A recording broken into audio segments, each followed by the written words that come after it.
স্বামী বিজ্ঞানানন্দ, তাঁর উপদেশের বিশেষত্ব। স্বামী অভয়ানন্দ। পূজনীয় বিজ্ঞানানন্দ মহারাজকে আমি বেলুড় মঠে দেখেছি। এলাহাবাদে তাঁর সান্নিধ্যে আসার সুযোগ আমার হয়নি। বেলুড় মঠে তিনি মাঝে মাঝে আসতেন, কিন্তু বেশি দিন থাকতেন না। যখন সংঘাধ্যক্ষ, তখনও তিনি অধিকাংশ সময় এলাহাবাদের মুঠিগঞ্জ আশ্রমে থাকতেন। যাই হোক, বেলুড় মঠে তাকে কাছে থেকে দেখার সৌভাগ্য হয়েছিল। তাঁর কিছু কথাবার্তাও শুনেছি। তাঁর আচরণে, উপদেশে ও দৃষ্টিভঙ্গিতে বিশেষত্ব লক্ষ্য করেছি। একদিনের কথা মনে আছে। মূল মঠবাড়ির দোতলার যে ঘরটিতে ভক্তরা তাঁকে দর্শন করতেন, সেই ঘরে একটি চেয়ারে তিনি উপবিষ্ট ছিলেন। আমিও ছিলাম সেই ঘরে। আমার সঙ্গে মঠ সংক্রান্ত কোনো বিষয়ে বোধহয় আলোচনা চলছিল। এই সময়ে নবদীক্ষিতা একটি বধূ ঘরে প্রবেশ করে কাতরভাবে বললেন, গুরুদেব, আপনার কাছে একটি নিবেদন আছে, যদি দয়া করে শোনেন।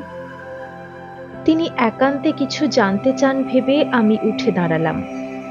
মহারাজজি হাতের ইশারায় আমাকে বসে থাকতে বলে মেয়েটিকে বললেন, বলো মা, তোমার কি জানাবার আছে?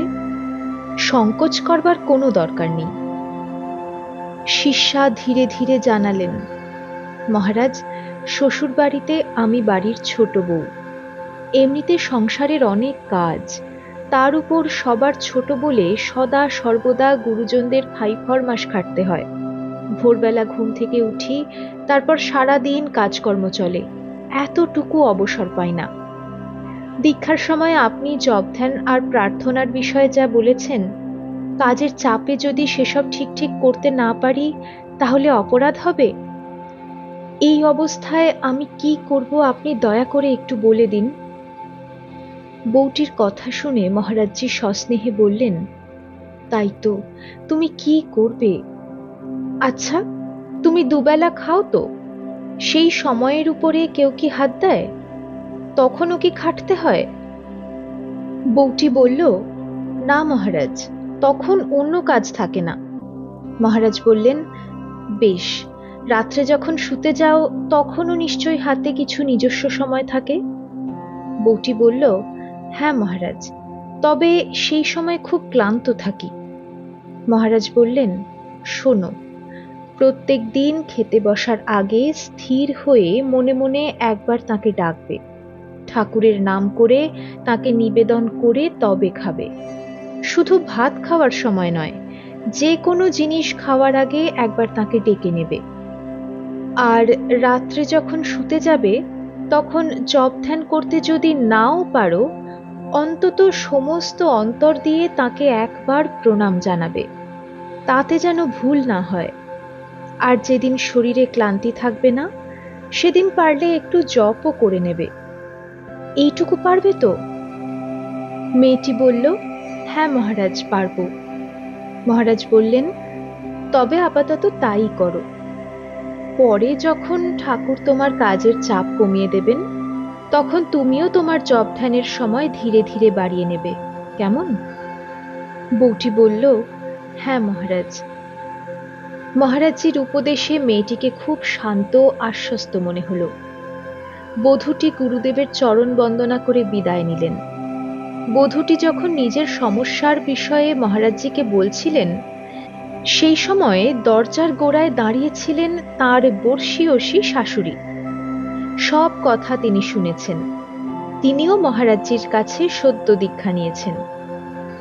বধূ বিদায় নিতেই মহিলাটি ত্রস্ত পদে ঘরের ভিতরে এসে গুরুদেবকে ধরে বসলেন। ওকে যেমন বললেন, আমারও ওই রকম একটা ব্যবস্থা করে দিন মহারাজ।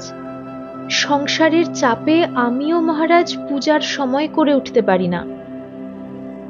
এবার কিন্তু মহারাজজি একটুও টললেন না, স্পষ্ট স্বরে বলে উঠলেন, না না, আপনার জন্য কোনো আলাদা ব্যবস্থা হবে না, আপনাকে কোনো রেহাই দেওয়া হবে না। দীক্ষার সময় যেমন যেমন বলেছি, নিয়মিত ঠিক সেই রকম জপ ধ্যান করতে হবে, কম করা চলবে না। ও ছেলে মানুষ, ওর কথা আলাদা, পরে ও ঠাকুরকে ডাকার সময় করে নেবে। আপনার বয়স হয়েছে, আপনি কেন পূজার সময় কমাতে চাইছেন? আপনার আবেদন অগ্রাহ্য।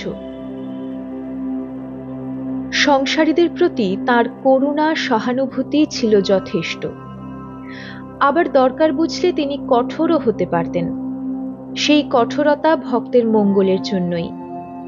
তার আপাত কঠিন কথাতেও থাকত একটি স্নিগ্ধ কৌতুকের সুর। পূজনীয় বিজ্ঞানানন্দ মহারাজ আড়ম্বর পছন্দ করতেন না। এ বিষয়ে একটি ঘটনার উল্লেখ করছি। পূজনীয় বিজ্ঞানানন্দজি তখন পরম কারুণিক। যে তার কাছে প্রার্থনা জানাচ্ছে তাকেই তিনি কৃপা করছেন। মঠের এক পুরনো মহিলা ভক্ত একদিন তার কাছে এসেছেন। এ কথা সে কথার পরে সেই দিনই তিনি মহিলাটিকে দীক্ষা দিতে রাজি হয়ে গেলেন। এখন মহিলাটি ঠিক সেই দিন দীক্ষা গ্রহণের জন্য প্রস্তুত ছিলেন না। প্রস্তুত ছিলেন না কথার অর্থ, প্রণামী স্বরূপ যত টাকা দেবার ইচ্ছা তার ছিল তার সঙ্গে ছিল না। মহিলা ভক্তটি কুণ্ঠিতভাবে আমার কাছে এসে জিজ্ঞাসা করলেন আমি তাকে আপাতত ৩০ টাকা ঋণ হিসাবে দিতে পারি কিনা। একবার ভাবলাম বলি, অত টাকার কি দরকার। ওকে খুবই ব্যস্ত আর চিন্তিত দেখে কিছু বললাম না।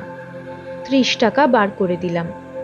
পরে জানা গেল ওই টাকা তিনি দীক্ষার পর গুরুদেবকে দক্ষিণা স্বরূপ দেন। ঘটনাক্রমে ওর দীক্ষার অল্পক্ষণ পরেই আমি পূজনীয় বিজ্ঞানানন্দ মহারাজের ঘরে গিয়েছি। মহারাজজিকে কিছু অপ্রসন্ন বিরক্ত বোধ হলো। টেবিলের উপর দেখলাম ৩খানি ১০ টাকার নোট।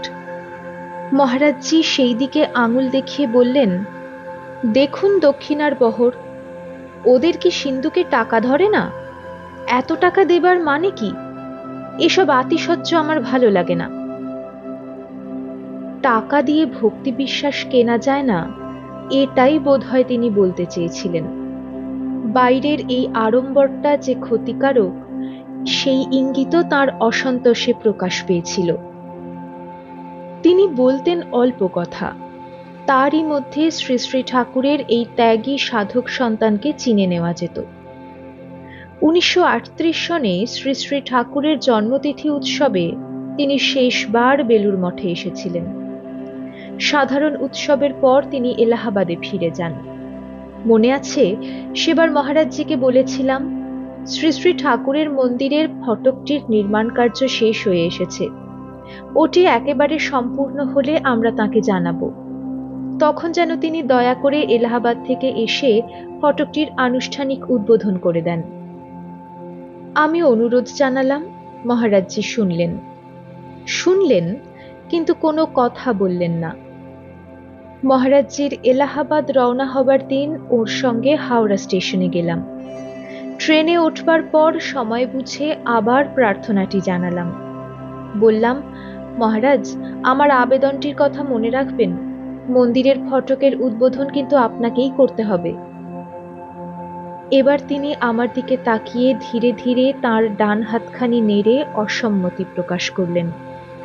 বললেন, দেখুন, আমাকে দিয়ে যেটুকু করাবার ঠাকুর করিয়ে নিয়েছেন, আর আমার দ্বারা কিছু হবে না। এখনো যেসব কাজ রইল অন্যরা করবেন।